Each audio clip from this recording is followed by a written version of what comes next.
জয়গুরু প্রণাম। আজ 182তম পর্বে পরম প্রেমময় শ্রী শ্রী ঠাকুর অনুকূল চন্দ্রের দিব্য জীবনের দিব্য কথা আপনাদেরকে শোনাব। সকালে শ্রী শ্রী ঠাকুর জামতলার ঘরেই সমাসীন। একে একে এসে বসলেন বীরেন্দা, ননিদা, সুশীলদা, রবীন্দা, গোকুলদা এবং দীনদা। নারী পুরুষের চরিত্র নিয়ে কথা চলছিল। শ্রী শ্রী ঠাকুর বললেন, নারী হলো চর অর্থাৎ চরিষ্ণু, আর পুরুষ হলো স্থির অর্থাৎ স্থাণু। যারা দুর্বল চর সেই সব মেয়েগুলি টক করে বেটা ছাওয়ালের পদে লাগে, আবার টক করে ছেড়েও দেয়। কিন্তু শক্ত চর যারা, সেই সব মেয়ে শক্ত করে শক্ত স্থির শক্তিকেই ধরে। আবার যারা দুর্বল পুরুষ তারাও ওই রকম ভেড়ার মতো মেয়ে মানুষের পদে পদে ঘোরে। আমাদের এখানে একজন লেডি ডাক্তার ছিল। তার স্বামী যেন কেমন একটা। বউ বলল, খবরদার, এখন বেরিও না, ছেলে রাখো। আর সে বেরোয় না, ছেলে কোলে করে নিয়ে বাড়িতেই থাকলো।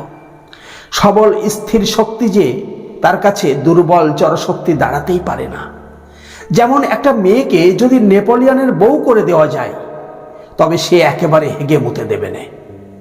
রবীন্দ্র জিজ্ঞাসা করলেন, দুর্বল স্থির শক্তি পুরুষ কখনো সবল চরশক্তি নারীর দিকে যায় না?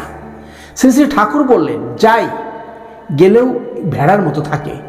আবার উইক নেগেটিভগুলো চর কিনা, তাই কখনো এর সাথে প্রেম করে, কখনো ওর সাথে প্রেম করে।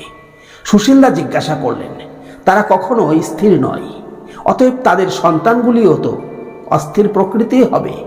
শ্রী শ্রী ঠাকুর বললেন, বুঝতেই তো পারছেন, তাদের পেটে যদি সবল বীজও পড়ে, তাহলেও সেগুলিকে পোষণ দিতে পারে না।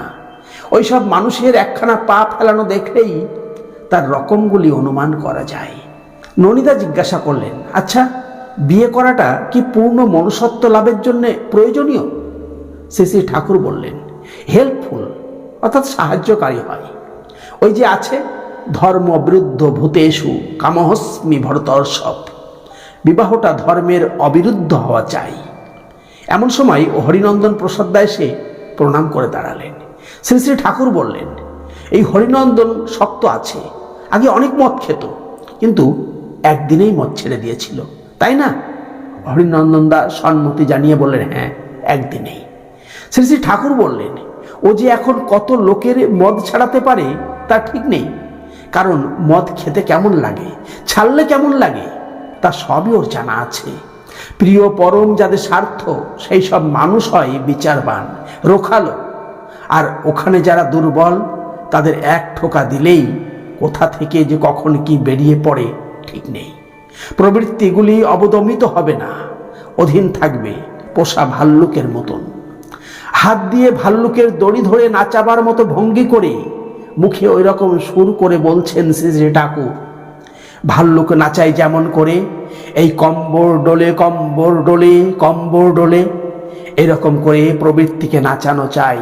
আবার নাচাতে নাচাতে ভাল্লুক কখনো কখনো নাক লক্ষ্য করে থাবা তোলে। তখন হাতে যে ছড়িটা থাকে সেটা ভাল্লুকের সামনে ধরে তাড়া দিয়ে বলে, হেই আপ। ওই রকম প্রবৃত্তিও যখন ধরতে আসে, তখন তাকে ধমক দিয়ে বলা লাগে, হেই আপ। প্রবৃত্তিকে যতক্ষণ ওইভাবে নাকে দড়ি দিয়ে বেঁধে ভাল্লুক নাচ করাতে না পারছ, ততক্ষণ তোমার হলো না। জয়গুরু। আজ এই পর্যন্তই। সকলে ভালো থাকুন, সুস্থ থাকুন, আনন্দে থাকুন। আর চ্যানেলটিকে সাবস্ক্রাইব করে সঙ্গে থাকুন।